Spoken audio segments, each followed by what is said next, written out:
Okay, right, okay. And you've got everyone else that sort of agrees with this.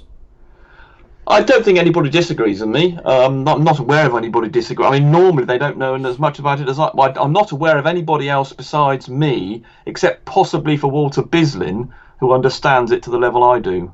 Philip Weinberg is the only other person who understands it, and I'm aware of to the level I do. People like Miles are trying. Dean is trying. Who else is?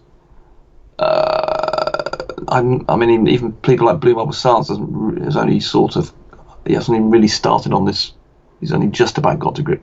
Yeah, and even Miles is not happy. Yeah, I mean, Miles is not a physics-orientated person. The only other person really is Philip. Is the only other person, and people tend to take their lead from what I'm saying in this. And normally they repeat what I'm saying, and I haven't had anybody in the Globe thing I've presented this contradict it.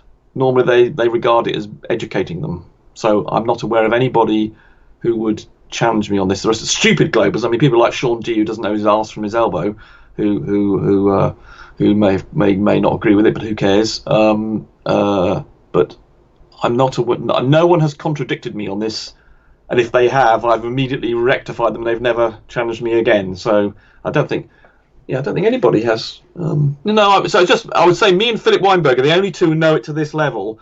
The only other person who's come close, who's even Dean has only really just started to. No, he hasn't understood refraction. No, I can't think of it. Who else? Who was the?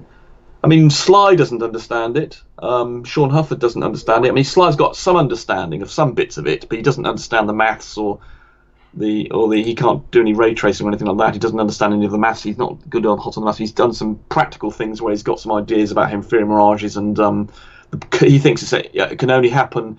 He thinks he doesn't. For instance, he doesn't understand that looming occurs all the time. He thinks it only occurs over horizons. So he's got, he's not familiar with the literature. So no, I'm not aware of anybody who is remotely close to understanding it with me, except for Philip. Really, I can't think of it unless I'm Dean sort of vaguely is aware of it, but he doesn't understand the maths of it. No, so as far as I'm concerned, this is the absolute premier Globe position, and I've not had anybody who has in any way contradicted me with this. People haven't seen me make mistakes about things, but no one who's ever spoken to me has ever contradicted me on this or been allowed to get away with it. Brilliant. So tell that it's either concave Earth or it's a K value greater than 1. Yes, actually, perhaps I might agree with you. Actually. Oh my God! How long did that take? Well, took a bedtime, Rumpus. We were so busy dealing with all the errors you were making, Dean. It was. Oh my God! Stop trying to deflect now, Rumpus. The errors I were making is so easy. I was actually thinking about my bending deformer that I had on my in Maya. That's why I was. If I said go and have a Bex and a lay down, would that mean anything to anyone? Yeah, I do need to lie down. That's for sure. Yeah, Bex. There used to be a